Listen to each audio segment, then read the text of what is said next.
The Galactic Confederation had been at war for 11 years. 11 years of burning fleets, shattered moons, and dead planets that used to have names. 11 years of strategy meetings that went nowhere, of generals with 6 arms and 4 brains pointing at star maps and saying the same thing in different languages: we are losing. The enemy was called the Vreth. Nobody knew where they came from. Nobody knew what they wanted. What everybody knew, what every species in the Confederation had learned the hard way, was that the Vreth did not stop. They did not negotiate. They did not take prisoners. They came out of deep space in ships that looked like torn black cloth, and they burned everything they touched, and then they moved on to the next thing. The Thalorians lost 40 billion people in the first year. The Sek lost their homeworld in the second. By the 5th year, the Confederation had lost 1/3 of its territory. 9 member species had gone completely silent, and the word most commonly heard in the halls of the Grand Council was not strategy or hope, it was evacuation. That was the year the humans asked to join. Admiral Vesseron of the Thalorian High Command remembered the day clearly. She had 4 eyes, and all 4 of them had looked at the human delegation with something that was very close to pity. The humans were small, soft-skinned, no natural armor, no extra limbs, no bioelectric field, no chemical defense gland. Their planet was a medium-sized rock with thin atmosphere and enormous oceans, and they had only had faster-than-light travel for about 60 years. They had been watching the war from a distance, and now 3 of them stood in the council chamber looking up at beings that were twice their size and 10 times their age, and they wanted in. The lead human's name was Director Alara Voss.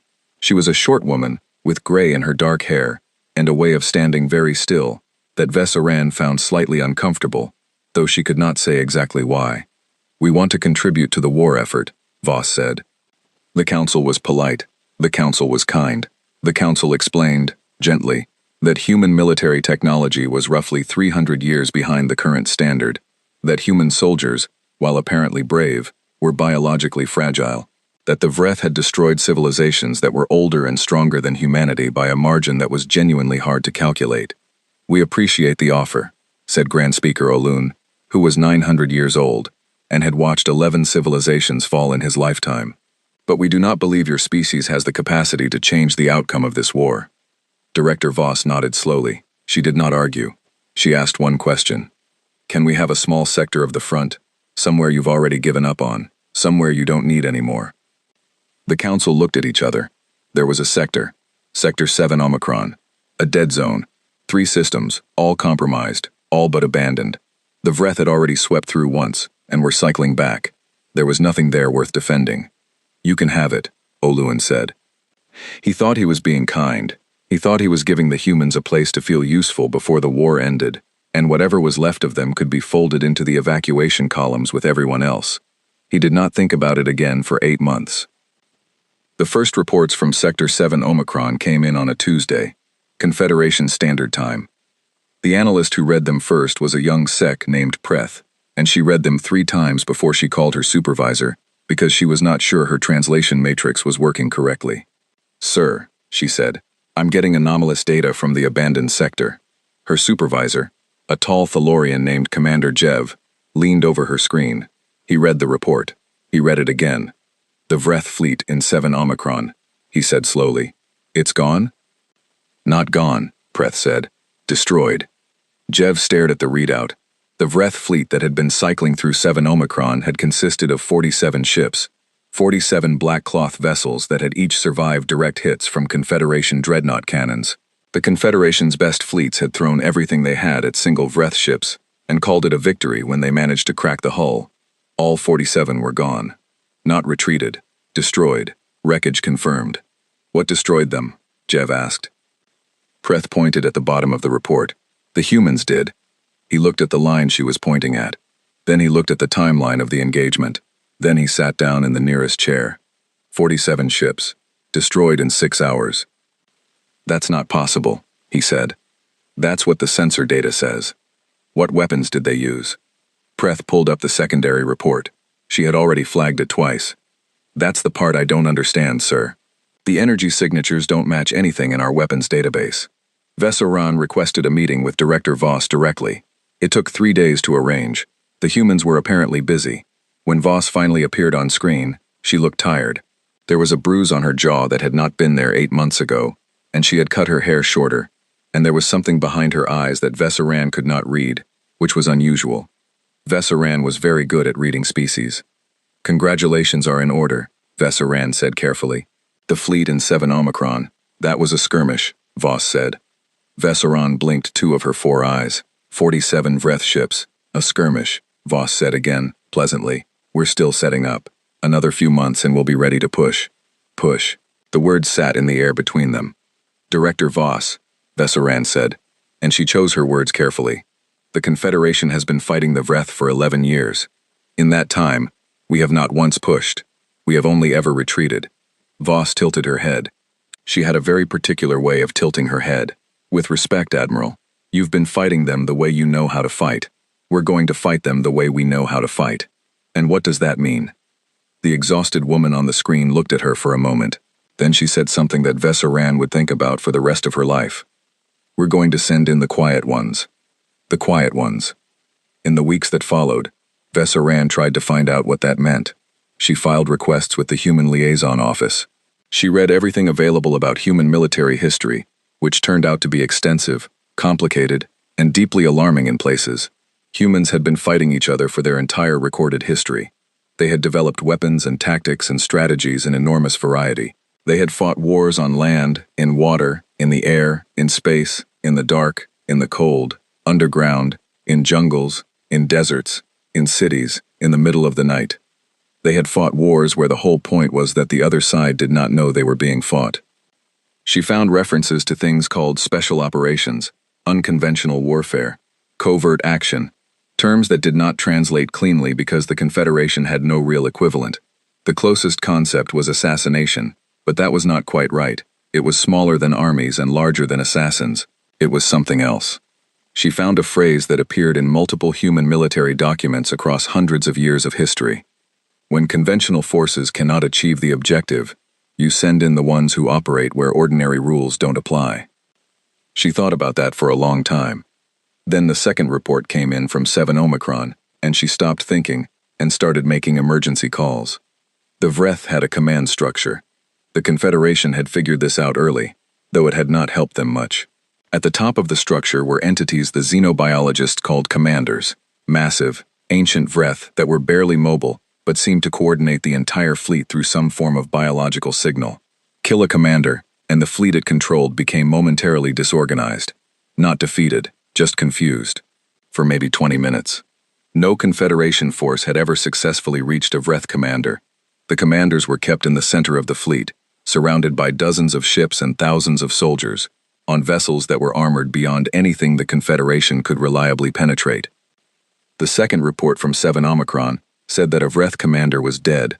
Not the fleet, not the surrounding ships, just the commander, extracted from the center of a fully operational Vreth battle formation and killed. The report said the human team that had done it consisted of 8 people. 8. Vesaran sat with that number for a long time. She looked at the battle formation maps. She calculated the number of Vreth soldiers between the outer perimeter and the commander's vessel. She got a number somewhere above 12,000. 8 humans had gone in. 8 humans had come out.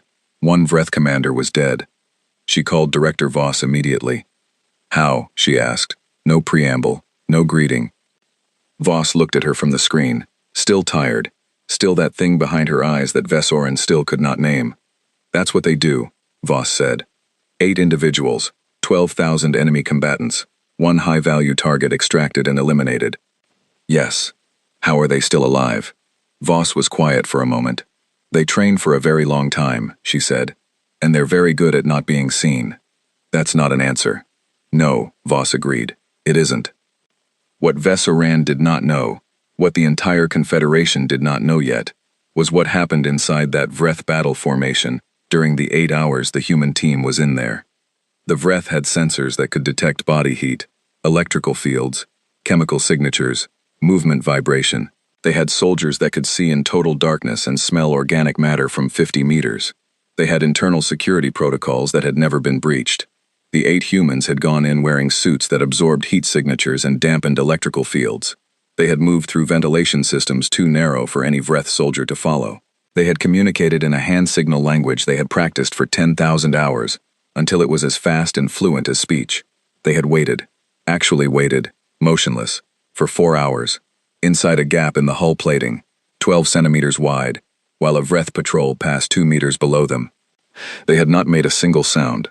They had killed 17 Vreth soldiers in total, in 8 hours, and not one of those kills had been discovered until the team was already gone, because they had moved the bodies, because they had concealed the evidence, because they had planned, specifically, for the moment when someone would notice something was wrong and they needed 40 more seconds. They had planned for that 40 seconds 6 months in advance. The team leader was a human named Master Sergeant Dara Cole. She was 34 years old. She had been doing this for 12 years. She had gone into places like that Vreth formation 11 times before. She came out the same way she went in. Quiet, efficient, slightly annoyed that one part of the extraction had taken longer than the plan said it would. "We need to update the sewer route timing," she told her team afterward. "Took 8 seconds longer than the model." 8 seconds. The Vreth commander was dead. 12,000 soldiers had never known they were there, and Dara Cole was annoyed about 8 seconds. The Confederation would not understand what they had invited in for another 3 months. By then, the Vreth would already be afraid. Not of the Confederation, not of dreadnoughts or energy cannons or fleet formations, of something much smaller. Of something they could not see coming. Of 8 humans in the dark. The Vreth did not feel fear the way organic species did.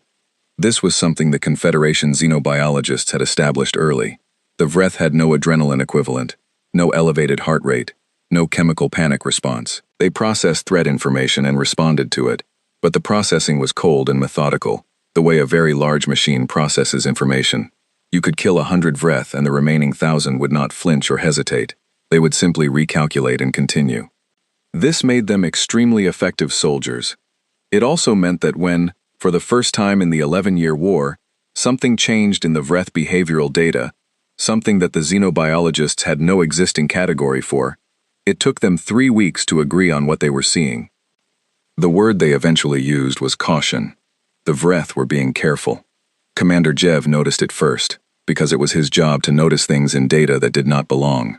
He was not a particularly creative thinker, but he was thorough, and when he saw the same anomalous pattern appearing in 6 different Vreth fleet movements across 3 sectors, he flagged it.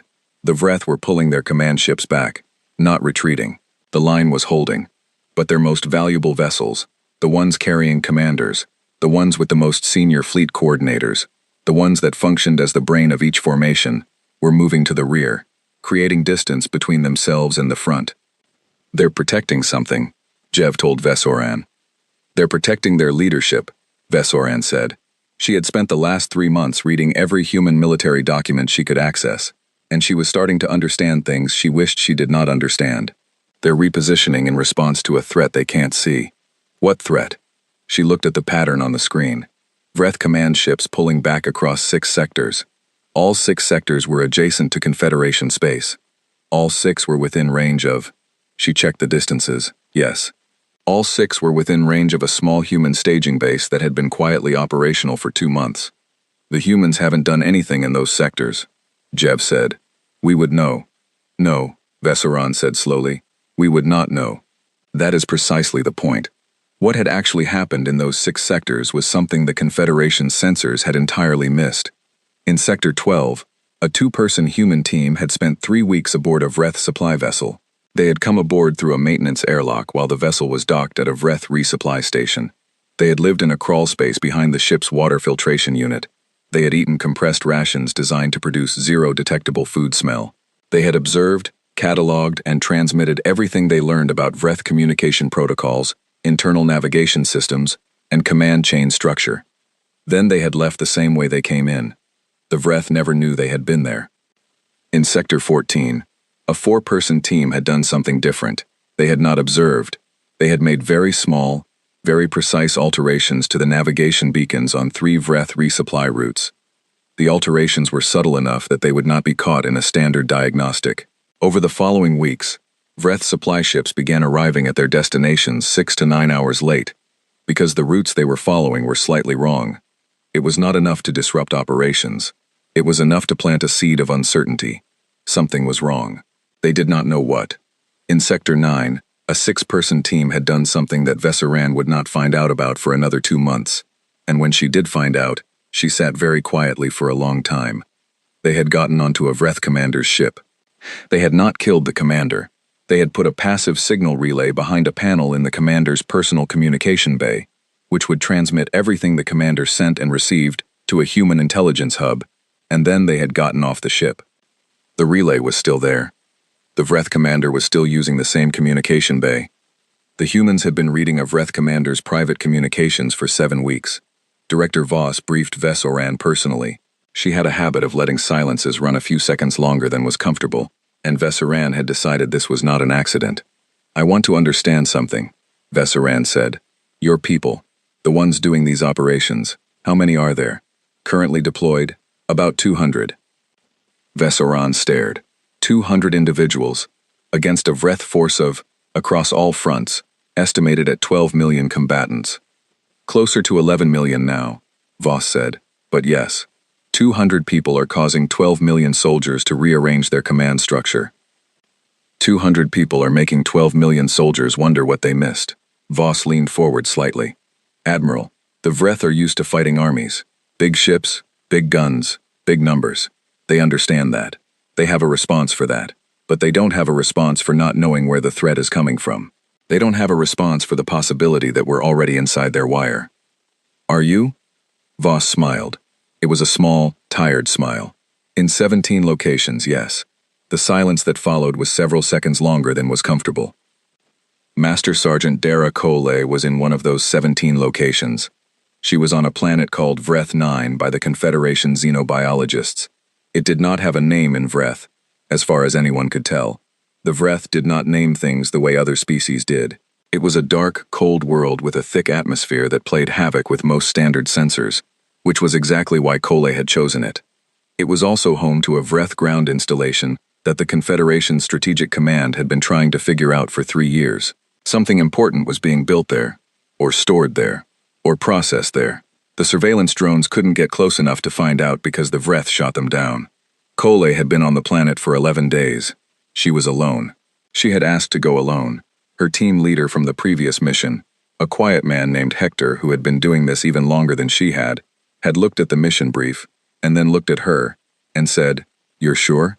"I'm sure," she had said. Alone is slower. Alone is less detectable. He had been quiet for a moment. What's down there? I don't know yet. That's the point. The installation was bigger than the satellite imagery had suggested. Going on foot, moving only at night, resting in shallow hides she dug herself into the hard ground during the day, it had taken Kole 9 days just to map the outer perimeter. It was not a weapons facility. It was not a supply depot. It was a communication hub, the largest she had ever seen. Towers that rose 40 meters into the thick atmosphere, packed with relay equipment, processing arrays, signal boosters, the kind of infrastructure that a species built when it needed to coordinate something very large across very long distances. She photographed everything. She recorded the signal patterns. She sat in a shallow hole 12 kilometers from the nearest Vreth soldier and ate a cold protein bar and thought about what she was looking at. The Vreth had 12 million soldiers across dozens of sectors. They moved with a coordination that had always seemed almost instinctive, but was not. It was managed, directed, from somewhere. This might be one of the places that direction came from. She sent the data. Then she started planning. The plan she came up with was, even by her standards, ambitious. She needed to get inside the hub, not to destroy it. Destroying it would just tell the Vreth something was wrong. She needed to get inside it, make a specific alteration, and get out again, in a way that left no trace. She needed 4 hours inside the facility. She needed to cross 12 kilometers of open ground, penetrate a security perimeter that had worked for 3 years against Confederation attempts, navigate an interior she had only mapped from outside, and do it alone. She gave herself a 60% chance of success. She had gone in on worse odds. On day 11, she moved. She moved at night, as she always did, but this night was different because the weather was wrong. A storm system was moving in from the northern continent, dropping the temperature and raising the wind, and Kole had learned years ago that weather was a tool like any other. Sensor systems struggled in high wind. Patrols reduced their range in bad weather. Guards were distracted by cold. She crossed the 12 kilometers in 4 hours, moving in a way that was not quite walking and not quite crawling, but something in between. a low controlled movement that kept her silhouette under the height of the scrub vegetation. When she stopped, she froze completely. She was dressed in a suit that matched the thermal signature of the ground she was lying on. To a Vreth sensor sweep, she did not exist. She reached the outer perimeter and spent 40 minutes watching, not moving, watching. She had a good internal clock and a better memory, and she filed every piece of patrol data into a mental map until she could see the gaps. There were always gaps. Security systems were designed by beings who thought in straight lines, and Cole had long since stopped thinking in straight lines. She went through the gap. She was inside. She spent 3.5 hours in the facility. She did not describe what she saw in her after-action report with much detail. The report was a technical document, and she was not a descriptive writer. But she did include one line that Veseran later read 4 times. The scale of the coordination apparatus suggests that the Vreth offensive is not ad hoc. It is centrally planned. They have a strategy. They have an endgame. This facility and others like it are the nervous system of that plan. Recommend priority collection and disruption. Centrally planned. An endgame. The Confederation had spent 11 years thinking the Vreth were a kind of force of nature. A tide. Something you could only survive, not defeat. One human sergeant, alone, in a hole in the ground on a dark, cold planet, had found evidence that there was a brain behind the tide. That meant there was something to cut. Cole left the facility the same way she entered. Clean. No trace. She walked 12 kilometers back through the storm and slept for 5 hours in her original hide, and then transmitted her full report. The response from Director Voss was exactly 3 words. Excellent. Come home. She was halfway to the extraction point when she stopped. Not because of a patrol or a sensor sweep. She stopped because she had noticed something, and in her experience, when she noticed something without knowing yet what she had noticed, it was important to stop and let the thing surface. She stood still in the dark for 2 full minutes. Then she understood what she had noticed. In the facility, during the 3.5 hours she had been inside, she had heard a sound on 3 separate occasions. A sound that did not match any Vreth vocalization in the database she had been given. Lower, more complex, something that had a pattern to it. She filed it in her memory. It would matter later. It would matter enormously. She did not know yet how much. Back on the Confederation's Central Command Station, Veseran put the Cole report next to the 6 sectors of repositioned Vreth command ships and the 17 confirmed human intelligence operations currently running inside Vreth space, and looked at the full picture. The war was changing. It was not changing the way wars usually changed, with more ships, more soldiers, more territory won or lost. It was changing underneath, in the dark, in the space between what was known and what was suspected. 200 humans were somewhere inside 12 million enemies, and the 12 million were starting to feel it. Not fear, not yet. The Vreth did not feel fear, but something was beginning to move through their ranks. Something that showed up in repositioned ships and altered patrol patterns and communications that analysts were starting to describe, carefully, as elevated vigilance. Veseran had a word for what was beginning to happen to the Vreth. The word was unease. And she knew, from 11 years of fighting them, that unease was something she had never once seen in the Vreth before. Something was working. Something quiet. Something patient.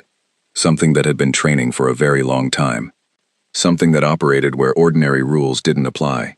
She looked at the map. She thought about the sound Cole had noted, the sound that did not match any Vreth vocalization in the database. She pulled up the xenobiology team's channel. I need you to look at a new sound recording, she said, and I need you to tell me what it is as fast as possible. She did not yet know that the answer was going to change everything, Serv. The xenobiology team took 6 hours. 6 hours, and then the lead researcher, a sec, named Dr. Orva, called Veseran on an encrypted line and asked her to sit down.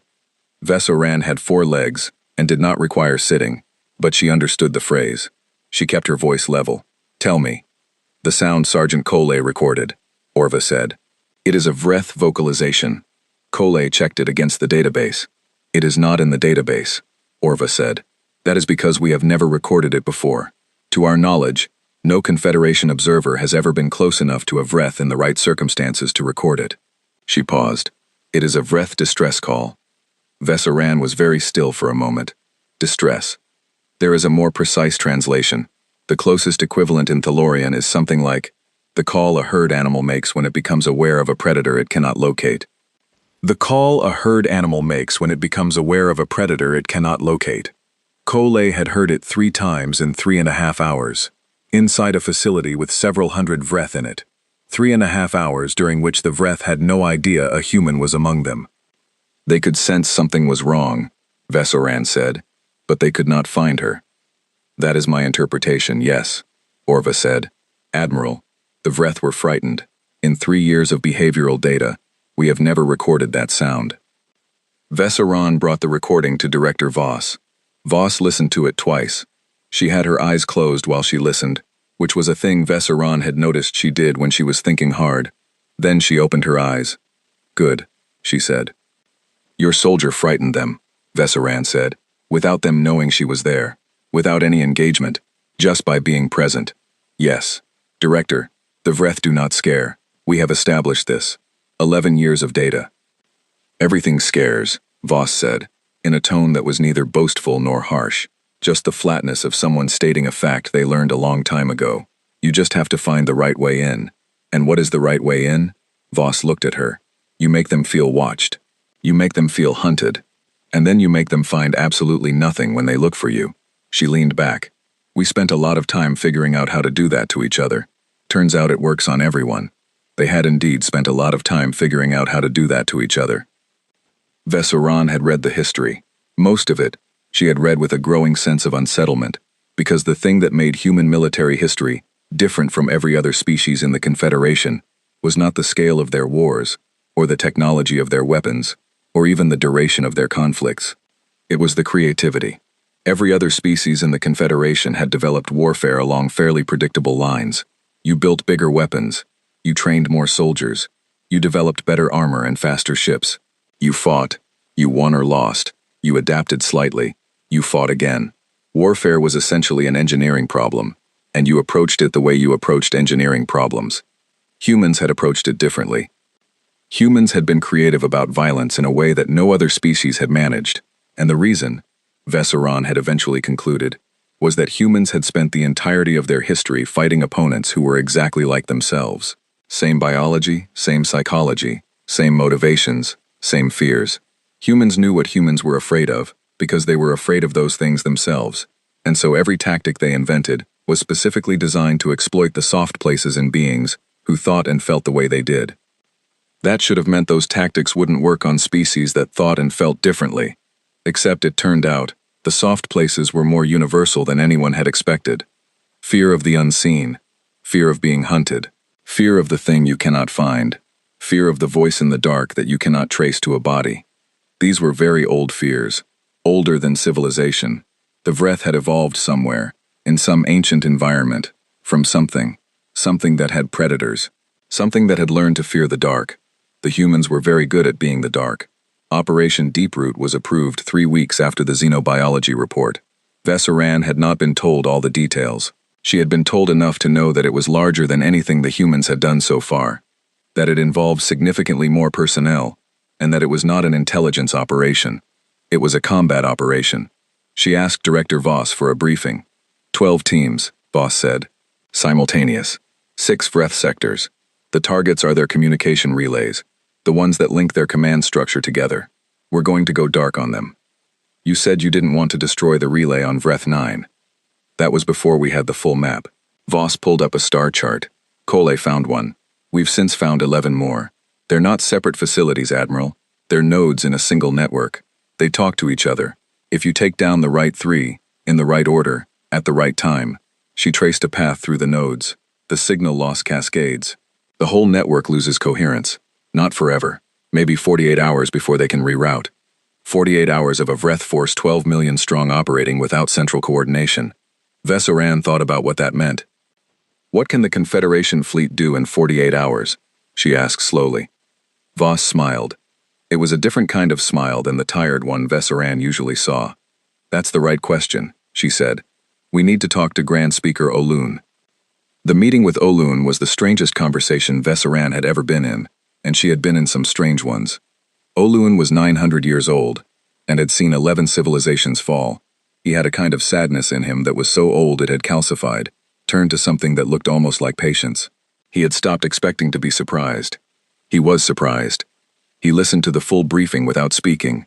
12 teams, 6 sectors, 48-hour window of Vreth network disruption, fleet positioning requirements, targets of opportunity during the window. When Voss finished, he was quiet for a very long time.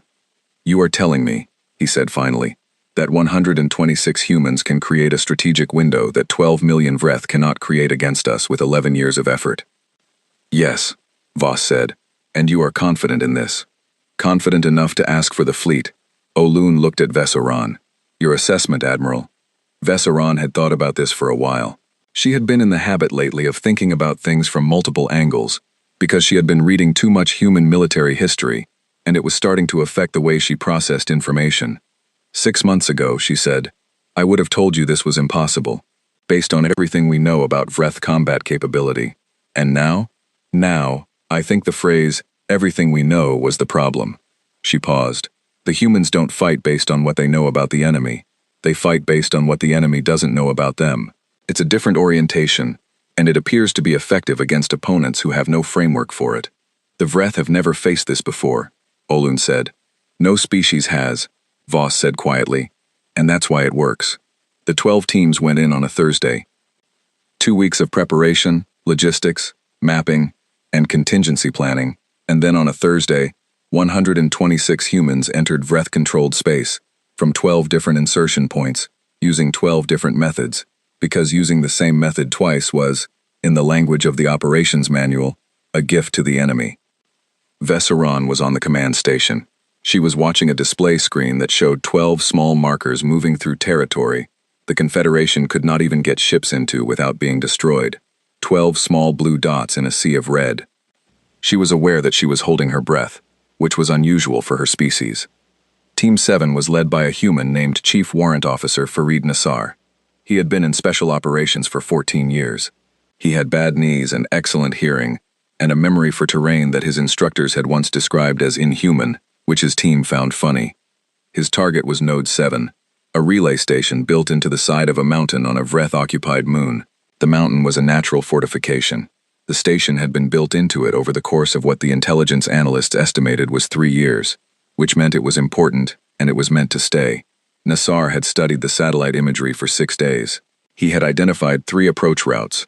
He had eliminated 2 of them on the first day of ground reconnaissance, because the imagery was old and the Vreth had updated their outer perimeter in ways the satellites had not caught. The 3rd route required crossing an underground river. Underground, in the dark, in water cold enough to cause physical damage and extended exposure, with full equipment. Nassar looked at his team. 6 people. All of them had been doing some version of this for at least 8 years. "Dry bags on everything," he said. "We swim." Nobody complained. Nobody asked how long. They had all been in worse water than this. They swam for 40 minutes. On the other side was a cave system that Nassar had mapped from geological survey data he had requested from Confederation archives 3 weeks ago. Nobody in the archive had understood why a human military team needed geological surveys for this particular moon, but the data existed and they had provided it. The cave system connected, after 2 kilometers of passage, to a natural ventilation shaft that ran up through the mountain to within 30 meters of the relay station's foundation. Nobody had used the cave system before because nobody had thought to look at the geological surveys.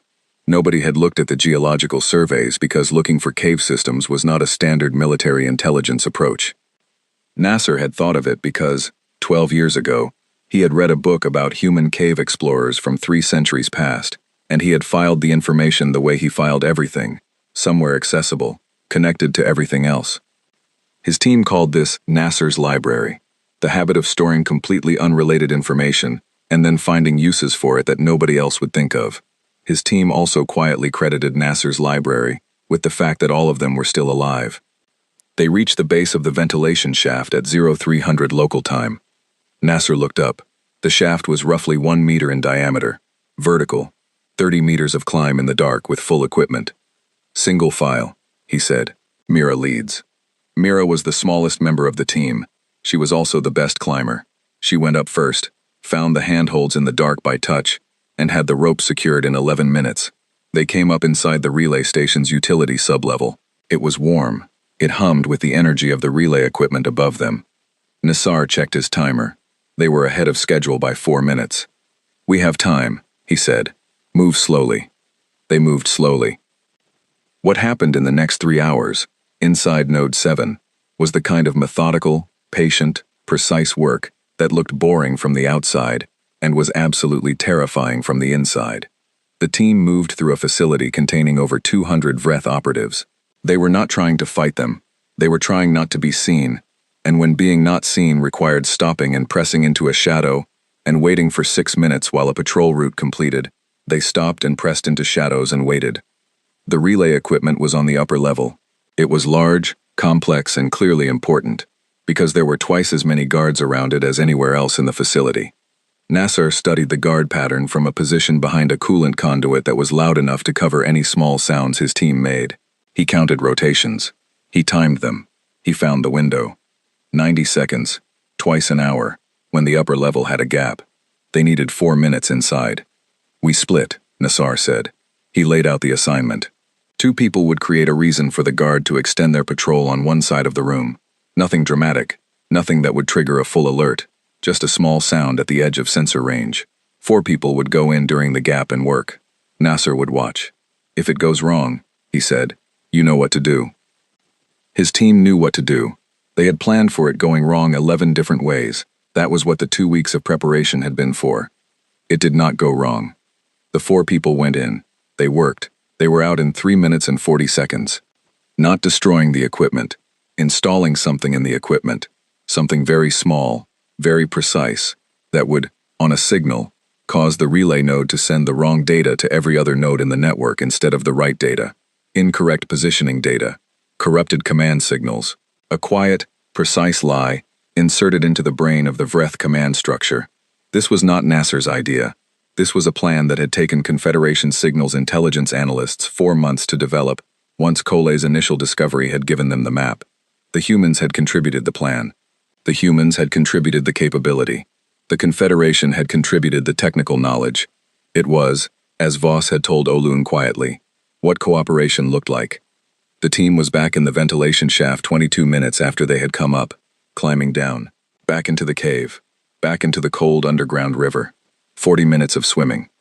On the other side, Nasser dried his hands, checked that his equipment was intact, and opened a communication to the operations hub. Node 7 is hot, he said. The code phrase meant the installation was complete. He received 2 responses. The first was a brief signal acknowledgement. The second, which came 30 seconds later, was 11 more code phrases, from 11 other teams. All 12 nodes were hot. Vessoran saw the 12 confirmations come in, and felt something she had not felt in 11 years of war. Not victory. Too early for that. Not relief. Too much still ahead. But something. Something she did not have a word for in Thalorian. She had been reading enough human documents that she reached for a human word instead. Hope. She looked at the clock. T-6 hours until the signal was sent, and the network went dark. She opened a channel to Grand Speaker Olun. It's time to move the fleet, she said. The old being looked at her from his screen. 900 years, 11 fallen civilizations, and now, for the first time, something that might be different. Move it, he said. 6 hours later, the signal went out. All 12 nodes fired simultaneously. 12 small lies, inserted into 12 critical relay points, blooming outward through the Vreth communication network, like ink dropped into still water. The Vreth network did not shut down. It kept running. It just started running wrong. 48 hours. The Confederation fleet was already moving. And the 126 humans who had made it possible were already on their way out, moving through the dark, quiet as they had arrived, leaving nothing behind but 12 small pieces of hardware and the slowly spreading confusion of a 12 million strong army that had just lost its ability to talk to itself. In the Vreth communication hub on Vreth 9, the distress sound that Dr. Orva had translated rang out again. This time, it did not stop. The first 3 hours were quiet. The Confederation fleet moved into position, and the Vreth network ran its corrupted signals, and nothing visible happened. Because the corruption was subtle, and the Vreth were not stupid. They noticed something was wrong. They ran diagnostics. The diagnostics came back clean, because the small human devices inside the relay nodes were designed to be invisible to standard diagnostics. The Vreth ran the diagnostics again. Clean. They ran them a third time. Still clean. Somewhere in the Vreth command structure, decisions were being made, adjustments were being attempted, but the adjustments were based on data the network was sending, and the data the network was sending was wrong, and so the adjustments made things worse instead of better. Veseran watched from the command station and thought of a word she had encountered in human military literature. Fog. The fog of war. The condition in which you are trying to make decisions with information that is incomplete, delayed, or simply false, and you do not know which parts are which. Human military theorists had written about this extensively, because humans had experienced it extensively, and some of them had gotten very good at creating it in their enemies. The Vreth were in the fog now, and the Confederation fleet was about to do something the Vreth had never experienced in 11 years of warfare against the Confederation. It was going to attack first. Grand Speaker Olun had approved an offensive strike package, 12 Confederation dreadnoughts, 40 cruisers, 200 fighters, targeting Vreth fleet concentrations in 6 sectors, coordinated simultaneously, starting at hour 3 of the network disruption. The logic was simple. The Vreth were used to defending against Confederation attacks while their own fleet movements were perfectly coordinated. Take away the coordination, and a defense that had been impenetrable for 11 years suddenly had gaps. What Veseran had not fully anticipated was the scale of the gaps. The Vreth formations were built on constant communication. Every ship talked to every other ship continuously, updating positions, sharing threat data, coordinating movements. A Vreth fleet in full communication was like a single organism, fluid, responsive, nearly impossible to split or to outmaneuver. A Vreth fleet running on corrupted data was like 12 million soldiers, all acting on different maps. The engagement in Sector 12 was over in 4 hours. 43 Vreth ships destroyed, Confederation losses, 6 fighters, no capital ships. In 4 hours, in 11 years of fighting in Sector 12, the Confederation had lost over 200 ships and made no territorial gain. Sector 14 took longer, 6 hours, more complex fleet geometry, and one Vreth commander who seemed to recognize faster than most that something was wrong with the network and started acting on instinct rather than data. He was better operating on instinct than the others were operating on corrupted information. His section of the Vreth line held. Then it didn't. Not because the Confederation broke through. Because the Vreth ships on either side of his position, acting on wrong data, moved to fill gaps that did not exist, and left real gaps in their wake, and the Confederation fighters poured through.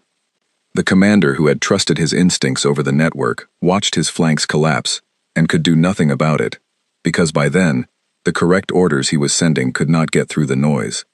He died at hour 9, when a Confederation dreadnought hit his command ship with everything it had. Veseran watched the battle data come in from all 6 sectors, and felt the thing she had not felt in 11 years getting stronger. Also, something she had not anticipated, something that showed up in the tactical data in a way that made her look twice. The Vreth were not just losing, they were confused. This was not something she had seen before. In 11 years of war, no matter how bad a battle got, the Vreth had always responded in a way that was coherent. They fell back in order. They regrouped methodically. They did not panic. They were panicking. Not individually. The Vreth as individuals were doing what they always did, following orders, executing commands, dying when they had to. But the orders were wrong.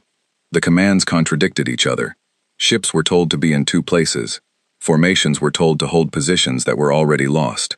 Reinforcements were sent to sectors that did not need them and withheld from sectors that were collapsing. The entire battle intelligence system of a 12 million strong military force was telling it things that were not true. And for the first time, the Vreth looked like they did not know what to do. Master Sergeant Dara Kole was not in any of the 6 active sectors. She was in a 7th. This was not on the original operations plan. The original plan had 12 teams and 12 nodes, and a 48-hour window. Kole was the 13th team, which had not existed 6 weeks ago, and she was pursuing a target that had not been on any map 3 months ago. The target was the sound. Dr. Orva's team had spent 2 months analyzing the distress vocalization, and in the process, they had done something interesting. They had traced the pattern.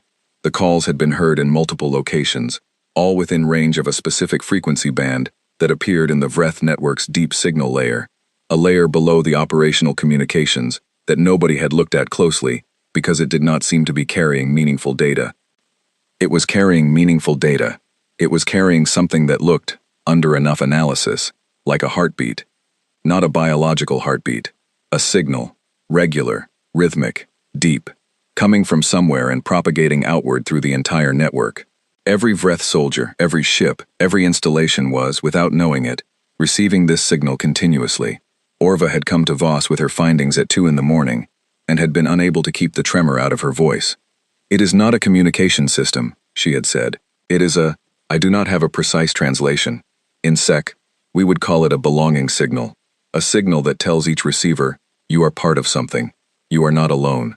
The collective is still here." Voss had looked at her for a long time. "And if it stops?" "We do not know, but the distress calls occur when the signal is disrupted locally. I believe the Vreth require it, not physically, psychologically. They are more individual beings than they appear. The network is what holds them together. The signal is," Orva stopped, found the words. "It is what makes them feel that they are a we, and not a collection of individuals."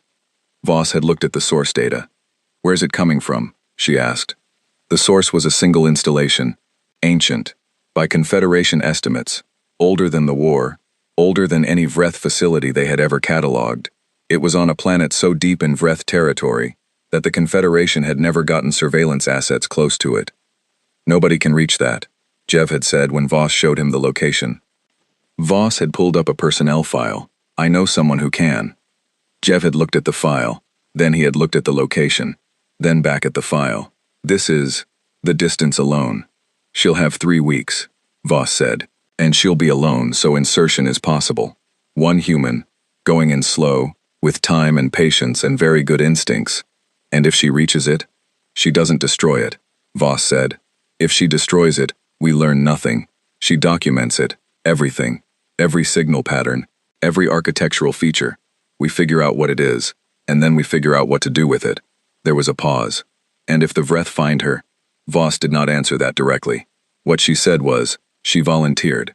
She read the full brief. Jev looked at the file again, at the record of 11 successful deep penetration missions, of a Vreth commander killed, of a communication facility entered and exited alone, at a woman who had, by any measurable standard, been in situations that should have killed her a dozen times over. "She must be extraordinary," Jev said.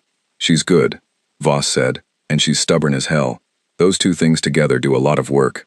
Cole had been in Vreth deep territory for 19 days. The planet was nothing like Vreth 9. It was warm, covered in dense growth that she had no name for, not quite vegetation, more like an intricate layered surface of something organic and fibrous that grew in vast flat sheets and piled on itself until it was meters thick in places. It absorbed sound. It filtered light. She had decided, 3 days in, that she liked it.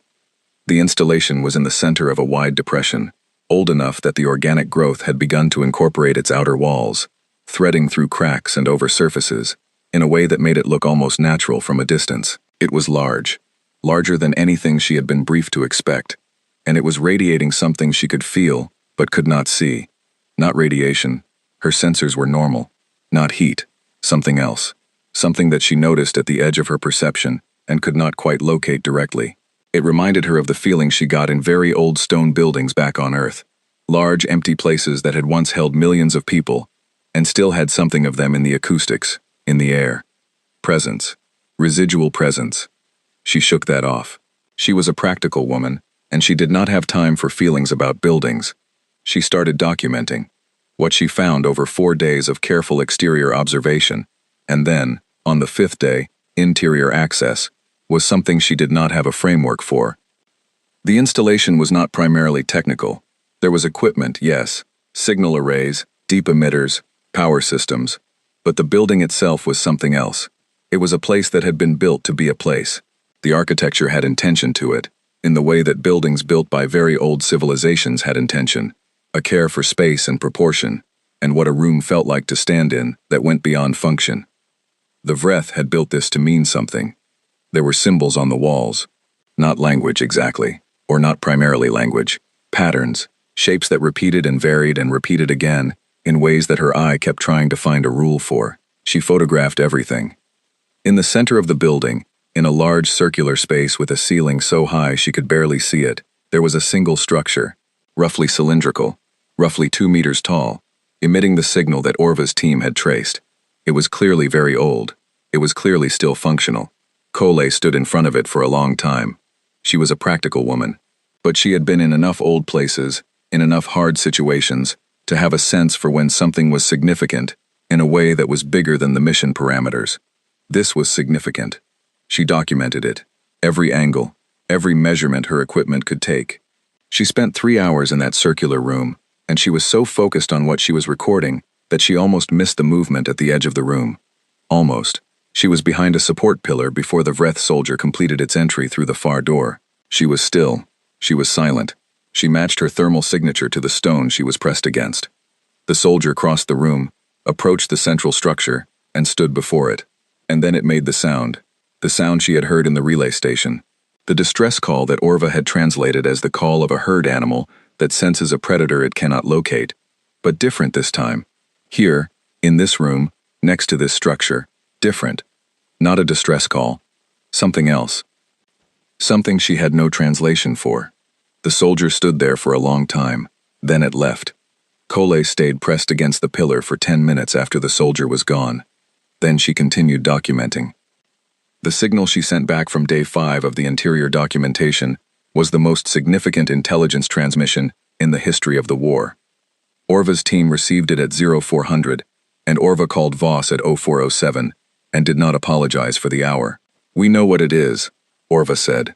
Her voice was strange. "The central structure, the signal it's broadcasting. We know what it is. Tell me." "It is a memory," Orva said. "It is the oldest thing the Vreth have. It predates their spaceflight by thousands of years. It is the memory of where they came from, of what they were before they spread across the stars." She paused. "The signal is not a tactical communication. It is not military. It is. The closest concept in any Confederation language is ancestral home. The signal is the Vreth equivalent of knowing where you came from.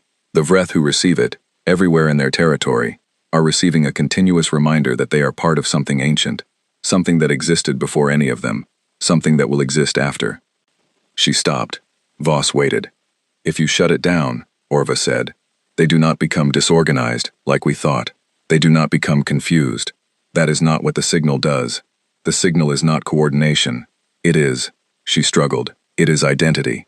It is the thing that tells them what they are." Voss was very quiet for a moment. "If you shut it down," she said, "what happens to them?" Orva's answer was careful and very quiet. "We do not know," she said. "We do not know, because nothing has ever shut it down before." Cole's final transmission from the installation arrived 36 hours into the 48-hour window. She had finished her documentation. She had enough data to fill a year of analysis. She had everything Voss had asked for, and significantly more. Her message was brief. Full documentation transmitted. Moving to extraction. 1 note. The structure has a mechanical shutdown capability built in. Old. Manual. I can reach it. Your call. Voss read it twice. She thought about the Vreth soldier making the sound in the circular room. She thought about Orva's translation.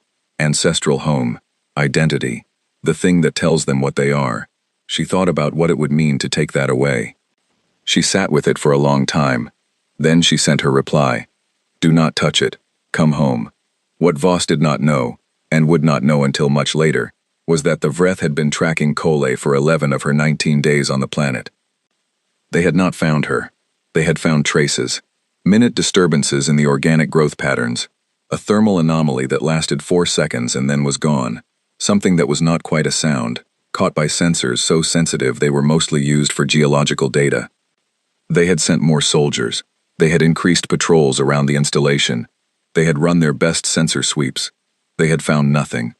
And in the installation, in the circular room with the signal structure, the distress calls had been continuous. Something was there. Something was nearby.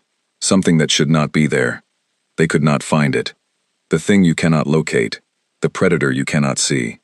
For 19 days, Dara Cole had been the monster in the dark. And the Vreth, who did not fear, had been afraid.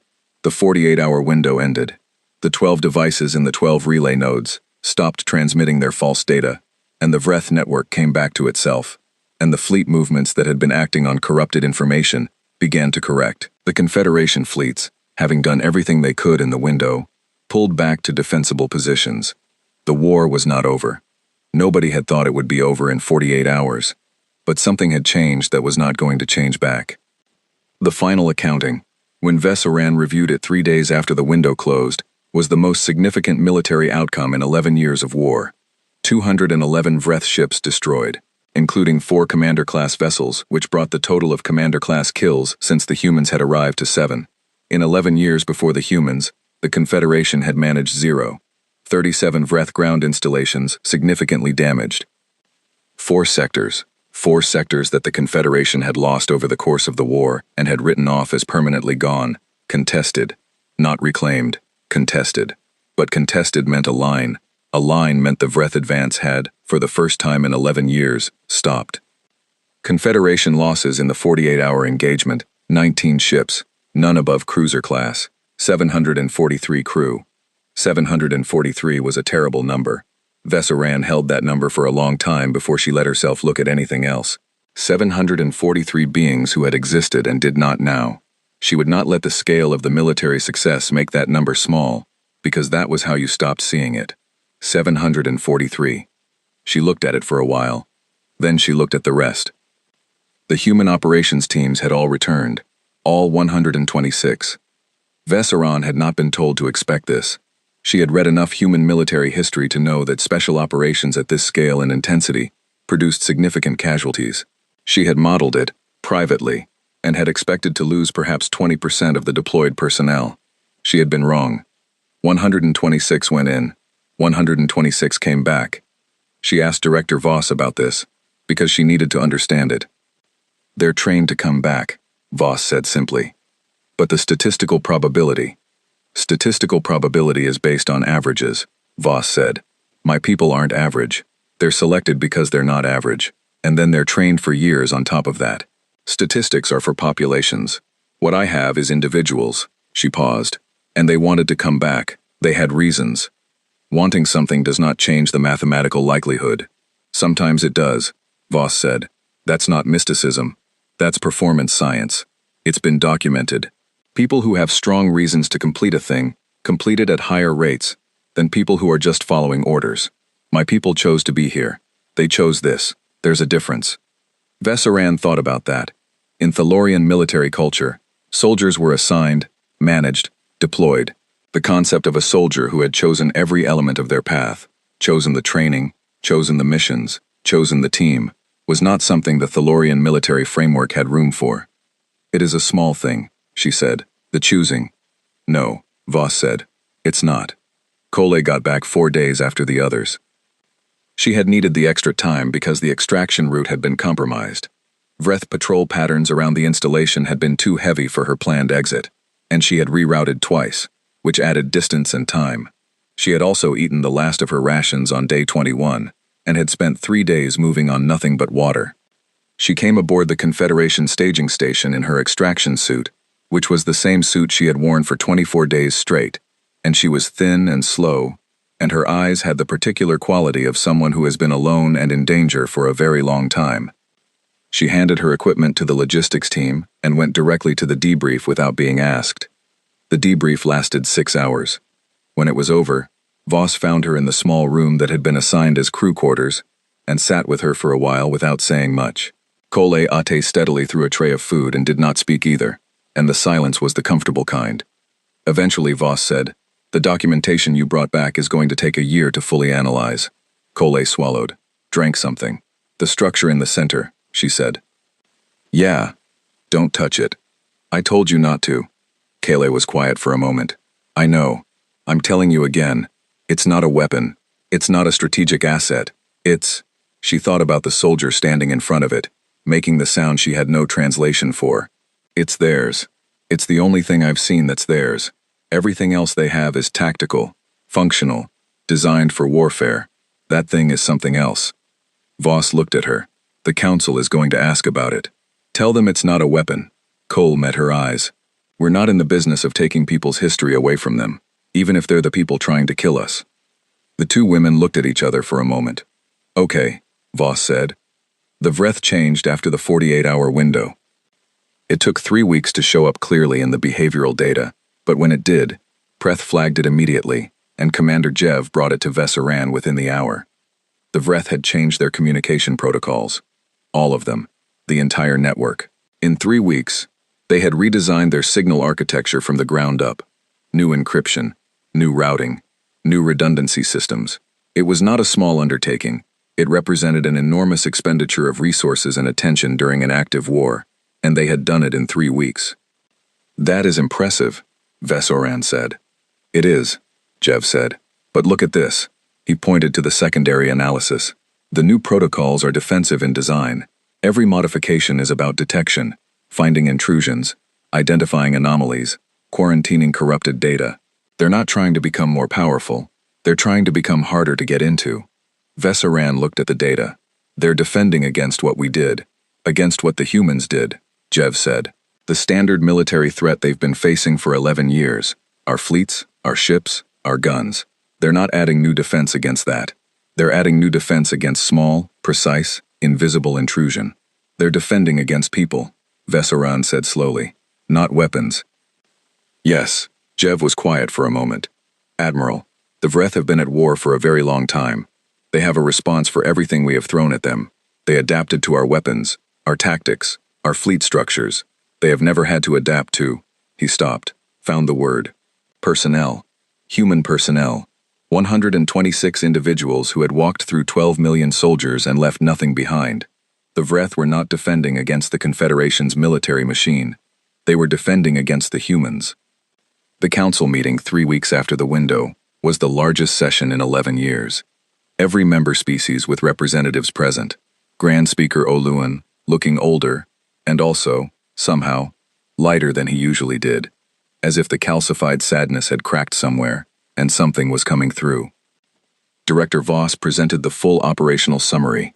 She was brief and clinical, and answered every question directly. Then, Oluan asked the question everyone was thinking about. What do you need, he said, to win this war? The room was very quiet. Voss looked at the Grand Speaker.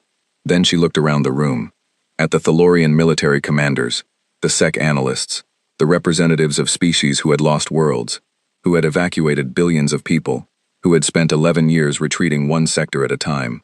More time, she said. And more of my people. How many more? It depends on what you want to accomplish and how fast you want to accomplish it. She pulled up a map. With 200 people, we disrupted their network for 48 hours and created a window that your fleets used. With 1,000 people, we can maintain disruption indefinitely, run sustained targeting of their command structure, and systematically dismantle their strategic coordination capacity. She traced lines on the map. With 5,000 people, we don't just dismantle it, we rebuild it. We feed them what we want them to know. We turn their own network into a tool. The room absorbed this. You are describing, said a Thalorian general named Brex, who had fought the Vreth for 9 years, and had the kind of face that had stopped being surprised a long time ago, using their own communications against them. We're describing controlling what they know, Voss said, and what they don't know, and what they think they know that isn't true. She let that sit. There are species throughout your history who have done something similar to each other. Psychological operations, denial and deception, information warfare. You have the concepts, you just haven't scaled them to this. Because it requires people who can get inside their space, Brex said. Yes. And you can train 5,000 such people. We can train a lot more than 5,000 such people, Voss said. We have been training versions of these people for a very long time. We just didn't have an enemy worth sending them against. Nobody in the room quite knew how to take that. Brex looked at her for a moment, and then, very slowly, made a sound that Vesoran identified after a moment as laughter. Not much, but some. How long to train 5,000 to your standard? Oluan asked. 2 years, Voss said. Minimum. And in that time, we operate with what we have. We don't stop. We don't wait. 200 people caused all of this. She gestured at the outcome data on the screen behind her. 200 people who have been doing this for a long time can do a great deal in 2 years. She met Oluan's eyes. We're very patient, Grand Speaker. We've been doing this for a long time. The 2 years that followed were not easy. The war did not stop. The Vreth adapted, as Vesoran had noted, and some of their adaptations were effective. There were engagements where the human teams encountered new defenses and had to pull back. There were missions that went wrong, in ways that the contingency planning had not covered. There were losses. Vesoran remembered the losses the way she remembered the 743 from the window, not as statistics, as individuals. The Vreth also, in the second year, demonstrated something new. Their commanders began traveling with personal protective details that were, by Confederation analysis, modeled on the patterns that made the humans difficult to detect. Small numbers, irregular movement, non-standard behaviors. They were trying to become harder to find. Not their ships, their leaders, their most important individuals. They're modeling themselves on us, Kole said, when Vesoran showed her the data. Kole had been promoted twice in 18 months, and was now running a training program as well as active missions, which she hated and was very good at. Is that a problem? Vesoran asked. No, Kole said, and there was something in her voice, not cruel, just matter of fact. Because they're doing it from the outside. We do it from the inside. They can learn the behaviors. They can't learn the why. What is the why? Kole thought about it for a moment. We do this because it's the most effective way to fight, and we are very interested in winning. But also, she paused. When you're in the field for a long time, in a bad place, you're not thinking about the war. You're thinking about the 6 people with you. You're thinking about getting them home. We've been building teams for a long time. We're very good at it. She looked at the Vreth protective detail data. The Vreth are still thinking about the collective. Their collective is enormous. 12 million. When you're part of something 12 million strong, the 7 people standing next to you are just the nearest part of it. And when you're part of something 7 strong, those 7 people are everything. She looked at Vesoran steadily. You would do almost anything to get those 7 people home, and almost anything covers a lot of ground. In the 20th month, the first of the 5,000-strong training cohort completed their qualification. They were not the same as Kole's people. They were younger, mostly, less experienced. They had trained hard, but they had not yet learned the things that could only be learned by being in the field and coming back. They would learn. The Confederation species had supplied many of them, not just humans. Seku had survived when their homeworld was taken. Thalorian volunteers who had asked, quietly, to train the human way. A handful of beings from species that had barely survived the war's first years, who had nothing to lose and something to prove. Kole ran them through their final assessment herself. She was not easy on them. She had not been easy on herself, for 12 years, and she did not believe in easy. She believed in knowing exactly what you were capable of, and knowing it completely, so that when you were in the field in a bad place you did not have to wonder. She watched the last candidate complete the final exercise at 0300, having been awake for 36 hours, having moved through a simulated Vreth facility without triggering a single sensor, having extracted a simulated high-value target, and reached the extraction point with a simulated team of 6 intact. The candidate was a young Sek. She had lost her family when her homeworld fell. She had been 16 years old. Now she was 19 and she was very, very good. She reached Kole's position and reported. Kole looked at her for a moment. Then she said, "Qualified." The young Sek's expression did not change much. That was good. That was right. You did not celebrate finishing the training. You finished the training, and then you used what you had learned. What's next? The young Sek asked. Deployment, Kole said. And then getting back. The Vreth made their final large-scale offensive push in month 22. They had been quiet for almost 6 months, which the intelligence teams had flagged as unusual. The quiet, Voss had told the council, was not planning for defeat. It was planning. Something was coming. What came was a coordinated multi-sector push, larger than anything the Vreth had attempted in 3 years. New ships, new formations, adapted tactics. They had not been idle. They had been learning, rebuilding, reconsidering. They had also, the intelligence data suggested, spent the 6 months trying to purge whatever human assets might be inside their space. They had not found them all. This was discovered when the offensive began, and 3 things happened simultaneously that could not be explained by Vreth planning.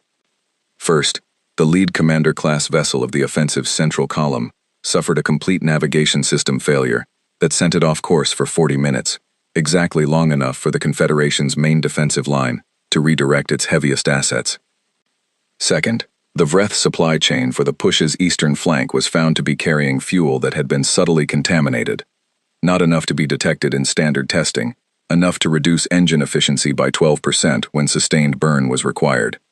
Third, the most senior Vreth commander coordinating the overall push made decisions that were, in retrospect, clearly based on incorrect positioning data. He sent reserves to the wrong sectors. He reinforced where there was no pressure. He left gaps in the exact places the Confederation counterattack hit. All three of these things had been set up over the preceding 6 months, by humans who had been inside Vreth space the entire time. The offensive failed. Not barely. Not by a narrow margin that required every Confederation asset and every ounce of luck and 12 more hours of fighting. It failed within the first 18 hours, because the coordination it depended on was not there, because the supply chain was compromised, because the commander who should have adapted and redirected the push was working from a false picture of reality. In the aftermath, Vreth losses were enormous. In the disorganized retreat that followed the offensive's collapse, Confederation forces, now with 2 years of experience fighting alongside and behind and inside the human operational approach, applied relentless pressure. They did not let the Vreth regroup. That was new. In 11 years of war, the Confederation had always let the Vreth regroup because they had been too exhausted and too depleted to do otherwise. Now they pressed. The line moved. Not everywhere, not all at once, but it moved. Vesoran was on the command station when the central sector line moved for the first time in 8 years. She had not thought she would ever see that. She sat with it for a moment. Then she thought about what it had taken. 200 people, at first, then 1,000, now 5,000, and growing. 2 years of operations inside enemy space that the Vreth could sense and could not find. A war that had been about ships and weapons and territory, turning into something quieter and stranger and more intimate. A contest of knowledge, of patience, of the ability to be invisible in the most hostile environment imaginable. She thought about Kole on a dark, cold planet, alone, for 19 days. She thought about 8 people going into 12,000. She thought about the sound the Vreth made when they knew something was there and could not find it. Grand Speaker Oluin, 900 years old and counting, called the council together on the day the central sector line moved. He did not make a speech. He was not given to speeches. He looked at his council and he said one thing. We are going to win this war. He had not said that before. Not once in 11 years. He had spoken of survival, of resistance, of protecting what remained, not of winning. The room was very quiet. Tell me, he said, what we owe the humans. Vesoran, who had been asked to this session specifically, said, they will tell you they want nothing, that this is mutual aid, that the Vreth are a threat to them as much as to the rest of us. And is that true? Yes. But it is not the whole truth.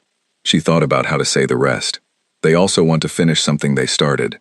They are, she paused, they are very good at what they do, and they have spent a very long time not having an enemy that required everything they had. Now they have one. She thought of Kole's face in the debrief after 24 days alone in enemy territory. Thin and slow and quiet, eating steadily, no drama, just the work. They find this meaningful. I do not say that lightly. It is the most honest thing I can tell you about them. They find war meaningful, Oluin said. They find this meaningful. There is a difference. Ask them to fight a war for conquest or for resources, and I do not think they would be here. Ask them to fight a war against something that is trying to end civilization, and they will send you the quiet ones. She looked at the Grand Speaker. I have stopped trying to fully understand it. I have started simply being grateful for it. Oluin was quiet for a moment. What does Director Voss need? He asked. More time, Vesoran said. The same answer Voss had given 2 years ago. And she will not ask you for more. So I am asking on her behalf. Give her more of everything. Resources, intelligence access, personnel from every species that can be trained, and trust. She has earned the trust. Oluin looked at her for a long time. Done, he said. The war lasted another 4 years. It did not end with a single great battle or a dramatic final engagement. It ended the way the humans had been prosecuting it, in increments, in the dark, in the quiet accumulation of information and precision and patience. The Vreth network became increasingly unreliable. Their commanders became increasingly isolated. Their coordination, which had been the foundation of everything, corroded. They were still formidable. They were still dangerous. But they were no longer the force of nature they had once seemed. They had a brain, and the brain could be confused, and the brain could be misled, and the brain could be slowly, carefully, methodically taken apart by people who had been doing exactly this, to each other, for centuries. The final Vreth fleet, in the final sector, stopped its advance on a day in the fourth year that would later be made into a holiday by half the Confederation. It did not surrender. The Vreth did not surrender. What it did was stop.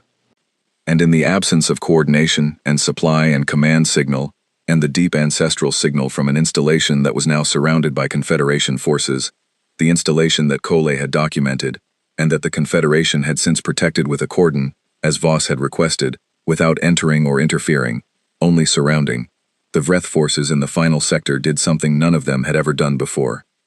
They went silent. Not fled, not surrendered. Silent.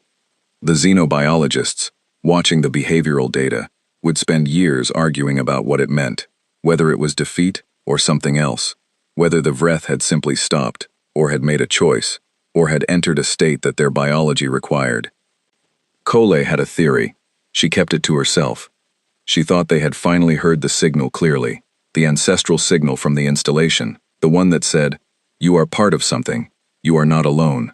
The collective is still here."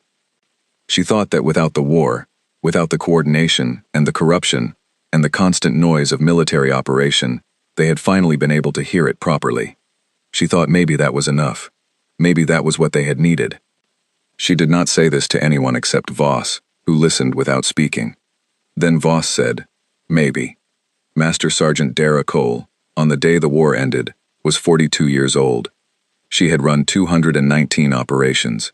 She had been deployed inside enemy space for a combined total of 4 years and 7 months. She had trained 312 people who were now doing what she did. She was sitting in a briefing room when the final confirmation came through, not on the command bridge. In a briefing room, because she had been in the middle of planning something, and when the news came she stopped planning and sat with it. She had been waiting for this for a long time. It did not feel the way she had expected. It felt very quiet. It felt like finishing something that had taken everything you had for a very long time and sitting down in the aftermath. Not empty, not triumphant, just the particular quality of a long, hard thing that was over. She thought about the Vreth soldier in the circular room. She thought about the sound it had made. She sat with that for a while. Then she picked up her planning documents, because there would be things to do in the aftermath, and there always would be, and being still, when there were things to do, was not something she was good at. She got back to work. Vesseron's final report on the human contribution to the war would be studied by Confederation military historians for generations. It was long. It covered everything: the operations, the tactics, the training approaches, the organizational philosophy. It was thorough and precise and deeply useful. But the part that was quoted most often was the last paragraph. The last paragraph was not precise or technical. It was the closest thing to personal reflection that Vesseron had ever committed to an official document. She had written, "We invited humans into this war because we had nothing left to lose. We gave them the sectors we had abandoned. We expected nothing. What they showed us was not what we had modeled or anticipated. They did not bring us more ships or more weapons or more soldiers in the conventional sense. They brought us something we had forgotten after 11 years of retreat, the knowledge that the enemy can be found inside, that no fortress is sealed if someone patient and quiet enough is looking for the gap, that the most precise instrument in any war is not a weapon. It is a person who has decided to act, and who has prepared for this moment for longer than the enemy can imagine. We called them special forces. The Vreth called them many things, in the end. The most common phrase, repeated in their communications in the final 2 years, translates most closely as, the ones who are already here. I think that is the most accurate description I have encountered. They were already here, in the dark, in the silence, watching, and waiting, and knowing things we did not know. I am glad they were on our side.